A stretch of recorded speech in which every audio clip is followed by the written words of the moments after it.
semuanya, perkenalkan nama saya S. Dwi Permata dengan NIM 24601021 dari kelas Manajemen 24A. Pada kesempatan kali ini, saya akan menjelaskan secara singkat mengenai perdagangan internasional di Indonesia.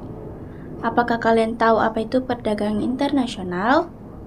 Nah, mari kita bahas. Secara sederhana, perdagangan internasional adalah aktivitas tukar-menukar barang atau jasa yang dilakukan oleh penduduk suatu negara dengan penduduk negara lain atas dasar kesepakatan bersama. Di satu sisi, perdagangan bebas membuka pintu lebar-lebar bagi produk unggulan kita untuk menjangkau pasar global yang tak terbatas. Namun, di sisi lain, arus masuk barang impor dengan harga yang sangat murah seringkali menciptakan tekanan berat bagi para pelaku industri di dalam negeri. Kita akan melihat bagaimana pemerintah menggunakan berbagai instrumen kebijakan untuk menyeimbangkan kondisi ini. Nah, mari kita bahas kebijakan yang pertama, yaitu dumping. Dumping adalah praktik perdagangan di mana suatu negara atau perusahaan mengekspor barang ke luar negeri dengan harga yang lebih murah daripada harga jual di dalam negerinya sendiri. Tujuannya biasanya untuk memenangkan persaingan atau menguasai pasar di negara tujuan.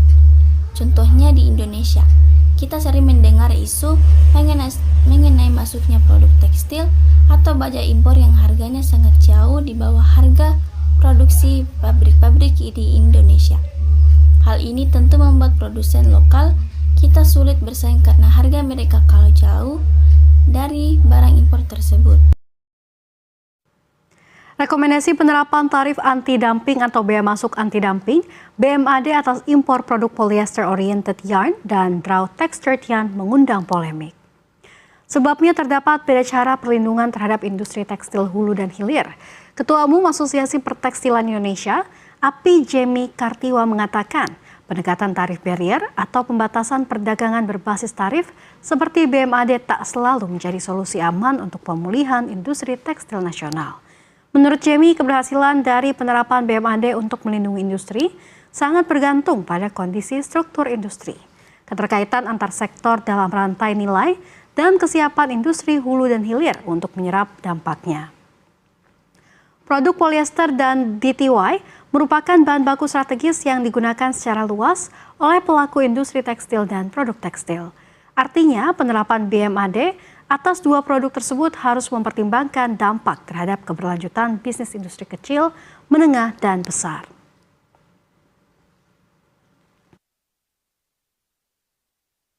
Kebijakan kedua yang akan saya bahas adalah kota impor. Kota impor adalah kebijakan pemerintah untuk membatasi jumlah fisik barang tertentu yang boleh diimpor masuk ke dalam negeri dalam jangka waktu tertentu. Ini adalah salah satu bentuk kebijakan proteksi untuk melindungi industri dalam negeri. Pemirsa, pemerintah berencana untuk menghentikan impor komoditas beras, gula, dan juga garam konsumsi pada tahun 2025. Hal ini dikarenakan kebutuhan pangan untuk Natal dan Tahun Baru dalam kondisi cukup meski mengalami cuaca ekstrim di penghujung tahun. Pemerintah Indonesia memastikan kebutuhan pangan untuk Natal dan Tahun Baru dalam kondisi cukup meski mengalami cuaca ekstrim di penghujung tahun. Bahkan ketercukupan tersebut membuat pemerintah berencana menghentikan impor komoditas beras, gula, dan garam konsumsi pada tahun 2025 mendatang.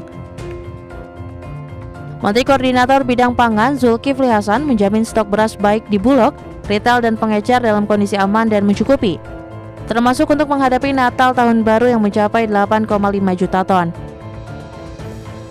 Di mana pangan nasional tahun ini dinilai lebih baik dari tahun lalu, termasuk untuk produk perikanan, pertanian, hingga produksi garam. Kita perkirakan lebih bagus dari tahun lalu, ya, termasuk perikanan, termasuk pertanian, termasuk produksi garam. Oleh karena itu kita berani mengatakan, misalnya beras kita tidak impor tahun depan karena perkiraan produksi kita akan mencapai 32 juta. Tahun depan kita tidak impor garam konsumsi karena kemarin kami panggil juga PN Garam, Pak, ya. PN Garam, ya, stoknya bahkan ada berapa, Pak, kemarin tuh? 800. Tuh, ada 800.000. Banyak gitu. Jadi nggak usah khawatir. Adapun untuk tahun depan, pemerintah menargetkan produksi beras dapat mencapai angka 32 juta ton, kemudian untuk komoditas garam mencapai 2,2 juta ton dan gula 2,6 juta ton. di mana perhitungan ini menjadi salah satu alasan pemerintah untuk menyetop impor ketiga komoditas tersebut di tahun depan. Menurut pendapat saya, kebijakan proteksi seperti kuota impor sangat menguntungkan dalam jangka pendek. Alasannya adalah untuk menjaga keberlangsungan industri lokal dan melindungi lapangan kerja agar tidak hilang akibat persaingan yang tidak sehat dari praktik dumping. Namun, kita juga harus sadar bahwa dalam jangka panjang, Indonesia tidak bisa hanya mengandalkan proteksi. Industri dalam negeri harus terus didorong untuk meningkatkan efisiensi dan kualitas agar nantinya siap bersaing secara adil di pasar perdagangan bebas dunia. Sebagai kesimpulan, perdagangan internasional adalah tentang keseimbangan.